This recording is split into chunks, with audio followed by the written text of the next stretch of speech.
FOMC 회의에서 75bp 금리 인상, 당장 이변은 없었습니다. 그런데 미국의 기준금리는 1990년 이후 가장 가파르게 올라갔습니다. 네. 3번 연속 자이언트 스텝이었으니까요.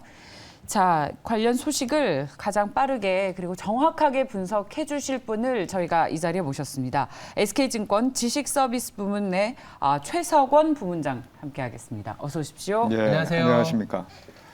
일단 오랫동안 부부장님께서 원래 애널리스트 하실 때요. 맞아요. 채권 시장이 항상 1등이잖아요. 너무나 오랜 그루시죠, 시장에. 채권과 네. 중앙은행에 대한 분석을 굉장히 잘 해 오셨고 최고이십니다. 이게 네. 저는 또 이제 여쭤보고 싶은 게 일단 뭐 첫 번째는 FOMC가 이제 끝났기 때문에 부부장님이 보시기에 이제 관전평을 일단 듣고 싶어요. 네. 어떻게 바라보셨는지. 참 너무 많은 얘기가 나왔고 그렇죠. 그 전에 또 전망들도 너무 다양하게 있었기 때문에 참 어려운 일이긴 합니다만 한마디로 요약하기는 어려운 일입니다만 네. 그냥 좀 간단하게 매파적이었냐 비둘기파적이었냐라고 생각을 하면 매파적이었는데 네. 이게 이제 그 정도로 따진다면 지난번 잭슨홀 미팅 때 했던 얘기와 거의 비슷했던 것 같아요. 예, 그 잭슨홀 미팅 때 했던 얘기가 그럼 뭐냐면 네. 물가에 대해서 시장 일각에서 생각하는 것보다 훨씬 더 심각하게 생각하고 있다는 점이거든요. 그건 이제 결국 그게 매파적인 어떤 스탠스의 기본적인 이유겠죠. 그리고 기자회견을 하면서 몇 가지의 이제 좀 핵심적인 포인트들을 기자들이 질문을 하셨습니다. 네. 제가 그걸 사실 매번 보면서 느끼는 게 그 미국 FOMC 이후에 그 기자회견할 때 보면은 굉장히 나이가 지긋한 기자분들이 많이 참석하시더라고요. 그래서 이제 그런 분들이 질문하는데 어떤 질문들은 약간 멋있어 보이긴 하지만 답은 없는 질문들도 하시긴 합니다. 이제 그럼에도 불구하고 좀 핵심적으로 들여다봐야 될 거. 인플레이션에 대해서 걱정을 하는데 우리 이러잖아요. 보통 경기 침체도 걱정인데 인플레이션에 대해서만 왜 이렇게 신경을 쓰느냐 그거죠. 그런데 시장 일각에는 일종의 이런 믿음들이 있고 저도 그런 얘기를 들은 바가 있어요. 뭐냐면 물가가 올라도 임금이 같이 올라가주면 되는 거 아니냐. 뭐 소비가 활발해지고. 예, 뭐 딴 문제가 있느냐 이런 네. 거였는데 우리 제롬 파월 의장이 반대로 얘기를 해줬습니다. 임금이 올라도 물가가 오르면 소용이 없다는 거예요. 그러니까 결국 그 얘기인즉슨 뭐냐면 물가가 오르면은 이제 소외받는 계층들이 생기는데 그 소외받는 계층들의 문제가 물가가 오를 때 더 심각하다는 겁니다. 네, 그런 사람들은 임금이 올라도 잘 못 오른다는 거예요. 네.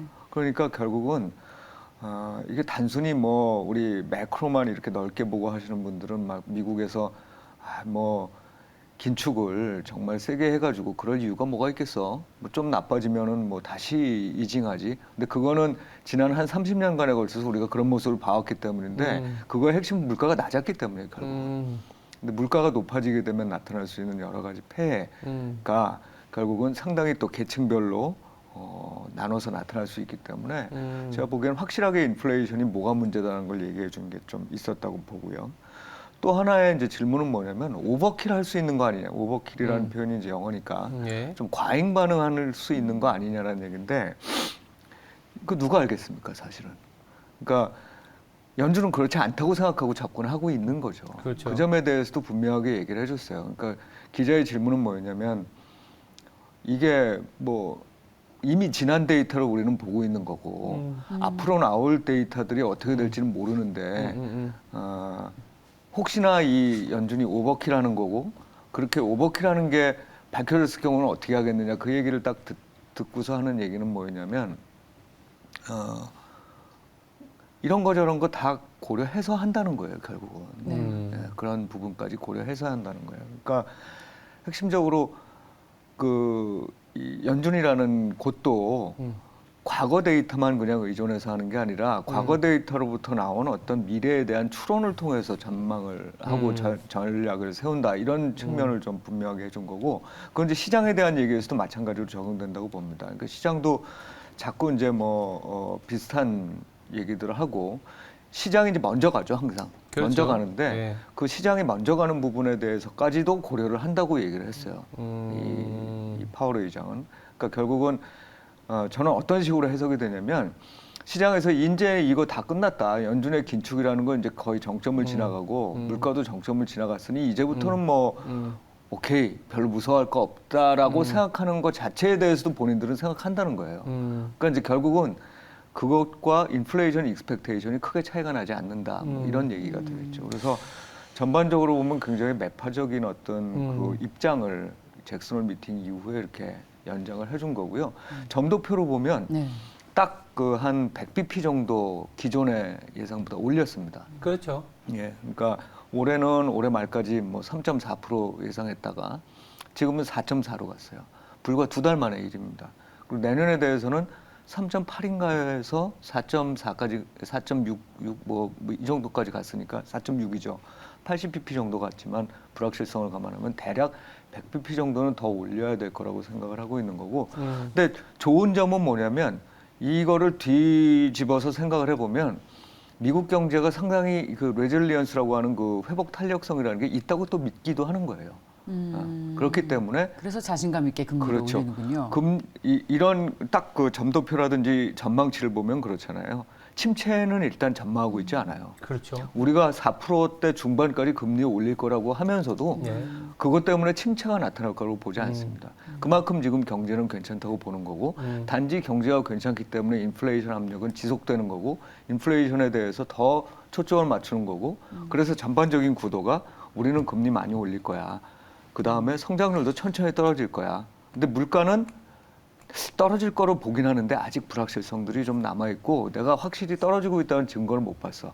그러므로 지금은 매파적일 수밖에 없어. 이 얘기라고 생각할 수 있겠습니다. 예. 네, 오늘 9월 FOMC에서 75bp를 올리다 보니까 상징적으로는 금리가 제약적인 수준을 넘어서, 그러니까 중립금리 수준을 넘어섰다고 볼 수 있는 거잖아요. 네네. 2.5%에서 한 3%가 네.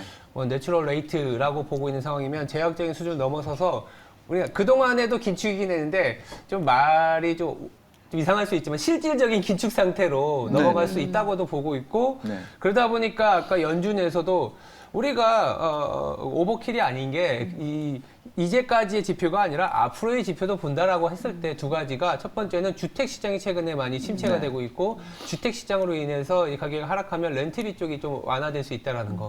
두 번째는 미국에서는 이제 소비가 이제는 저 블랙 프라이데이부터 시작해서 소비 시즌이 되면서 침체가 가지 않으려면 미국은 또 소비가 또 받쳐줘야 되잖아요. 그래서 또 주택과 소비는 또 어느 정도 약간의 어떤 연결이 돼 있는 상황이기 때문에 여쭤보고 싶은 게 그러면 이 오버킬이 아닌 상황으로 갈 수 있다고는 하지만 지금 우리가 여러 가지 전망을 하는 지표로 보면 충분히 완화를 해야 되는 그 상황으로 접어드는 거 아니냐.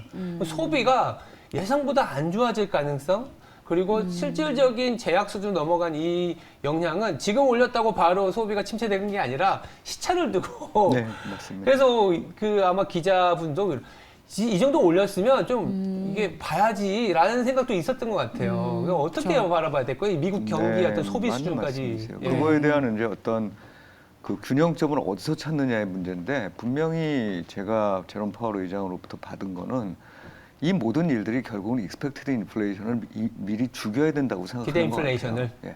여기서 이전처럼 교과서적으로 얘기를 다시 한다라고 했을 때는 기대 인플레이션이 다시 살아나는 거고 지금 예를 들어서 우리 앵커님께서 말씀하시듯 그런 기대가 형성되는 것도 사실 경제 전체 시스템으로 보면 기대 인플레이션이 죽지 않는다는 얘기랑 비슷한 거예요.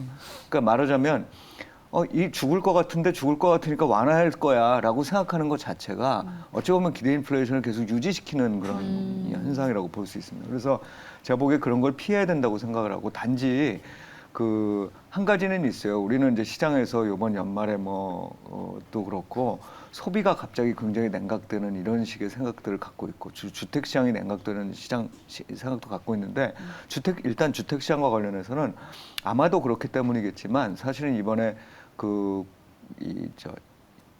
양적 긴축이죠. 양적 긴축과 관련해서 지난번을 보면은 지난번에 스케줄을 좀 줬잖아요. 그래서 9월 이전에는 예를 들면 MBS를 맥스를 175억 달러로 해서 이 만기 상환을 해나갈 거고 예. 그 다음에 이제 9월부터는 그거를 2배로 올리겠다 이런 얘기를 했는데 이번 걸 보면 그 이후는 어떻게 하겠다는 얘기는 안 나왔다. 안 나왔다. 일단 당분간 그걸 유지한다. 아마 네. 시장도 제가 보기에는 그런 것들이 이렇게 얘기가 되면서 단기적으로 반등을 하기도 했었을 거예요. 그렇죠. 예. 근데 이 중간에 그런 얘기도 한번 했습니다.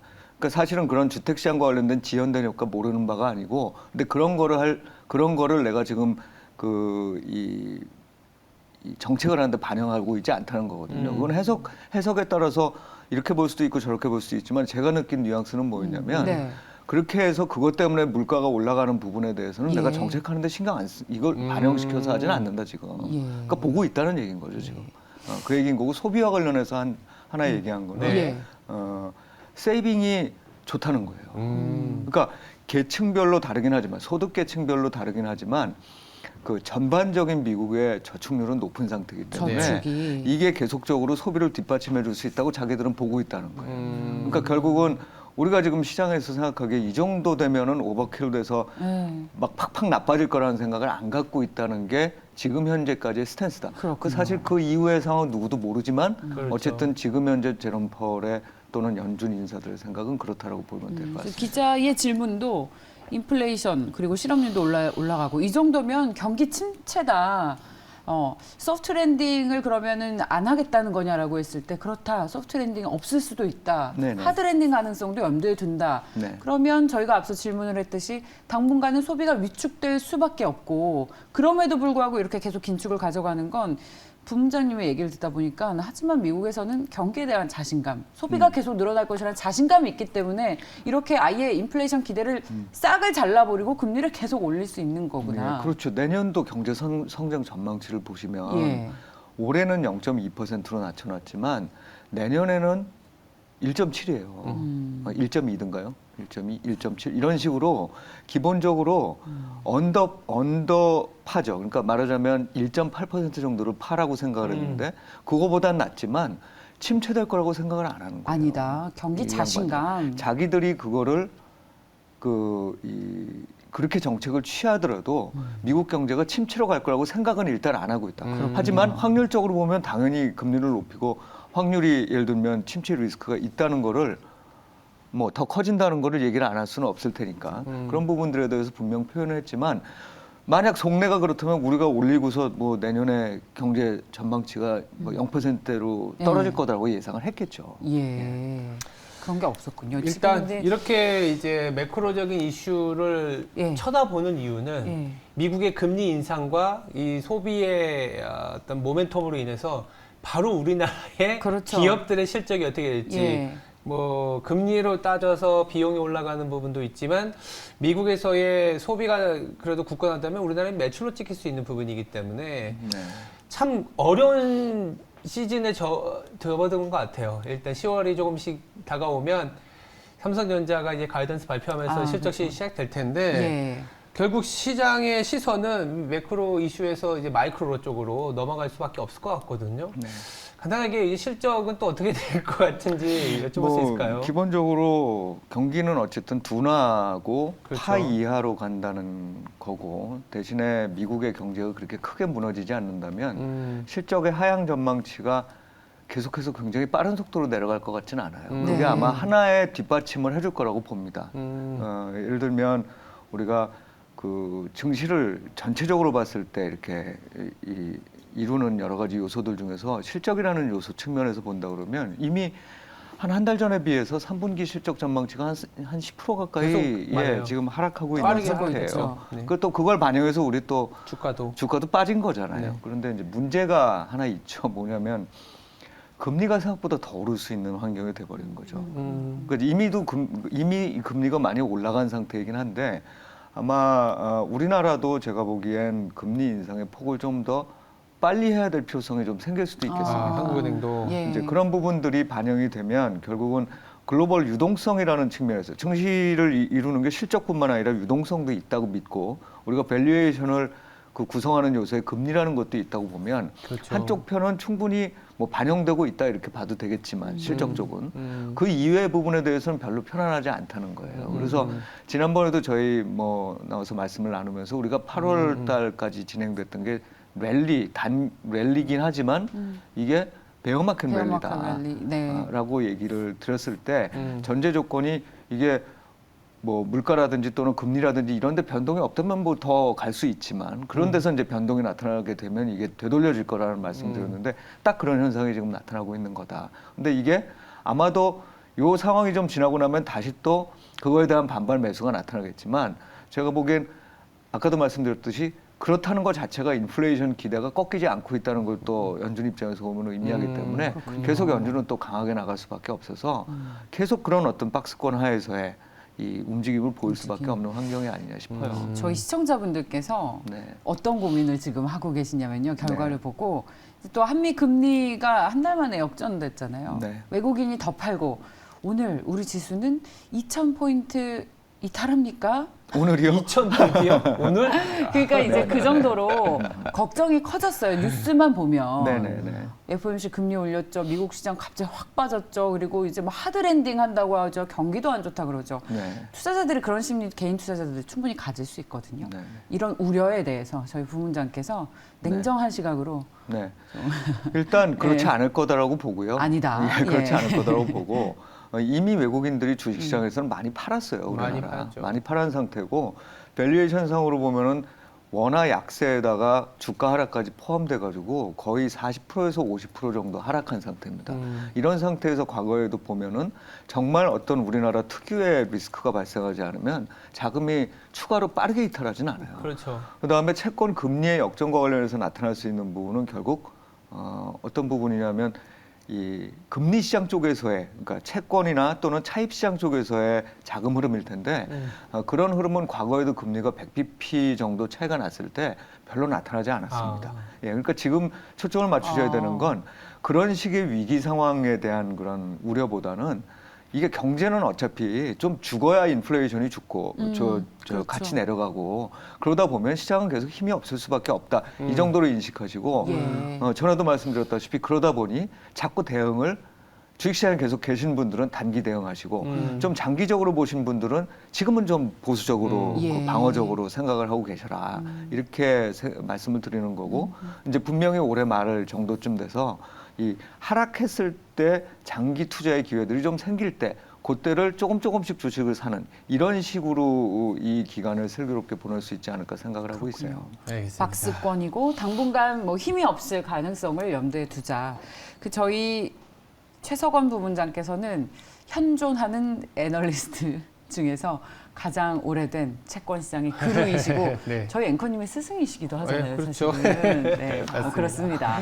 그래서 오늘 아마 이 시간에 대한민국에서 방송하는 가장 그 유용한 그런 콘텐츠였을 것 같습니다, 부문장님. 별 말씀. 예, 귀한 시간 내주셔서 감사합니다. 네, SK증권 감사합니다. 지식 서비스 부문의 최석원 부문장이었습니다. 고맙습니다. 네, 고맙습니다. 감사합니다.